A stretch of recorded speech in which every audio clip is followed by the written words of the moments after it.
Bonjour Maxime, Bonjour. merci d'avoir accordé cette interview à Medley.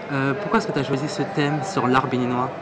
Tout simplement parce que cet été, comme je le dis dans ma plaidoirie, j'ai entendu parler à la radio de cette affaire qui m'a profondément choqué.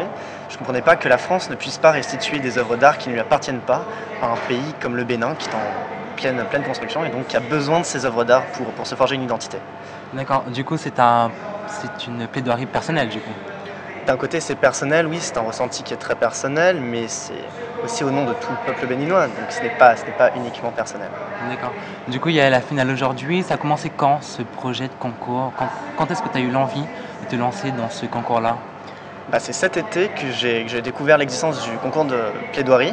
C'est ma belle-mère qui m'en a parlé, et du coup j'ai voulu continuer dans ce sens-là. Et je me suis renseigné auprès de mon établissement, savoir s'il se faisait quelque chose. Et il se trouve qu'il y a une classe de terminale qui prépare le concours de plaidoirie. Donc, étant en seconde, je suis allé voir mon proviseur qui m'a accordé le fait de préparer le concours avec eux. D'accord. Du coup tu es en seconde, tu penses refaire le projet ultérieurement?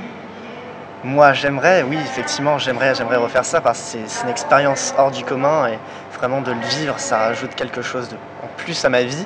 Mais oui, si je peux le refaire, je le referai avec grand plaisir. J'ai vu qu'il y avait plusieurs participants, il y en a une dizaine, c'est ça? Une vingtaine même? 14, il y a 14? plus, oui, plus on dirait. D'accord. Il y a une compétition entre vous ou c'est bon enfant? Très honnêtement, je pense que le mot concours de plaidoirie n'est absolument pas attribué. Nous sommes des amis avant tout, on se voit, il y a une solidarité, une cohésion de groupe qui est hors du commun. Ce sont vraiment des gens géniaux, je suis avec une élite vraiment de notre pays. Et non, ce sont des gens absolument formidables. Et le fait de pouvoir parler avec eux, il y a vraiment un lien qui se crée, c'est quelque chose de solide, de durable. Et du coup, non, il n'y a pas du tout il y a pas du tout d'animosité, il y a juste un franc esprit de camaraderie. D'accord, ok, ça marche. Et du coup, qu'est-ce que tu conseillerais à toutes les personnes qui ont peur un petit peu de se lancer dans ce projet-là? Parce que c'est quand même faut avoir de l'audace de parler devant autant de personnes aussi jeunes.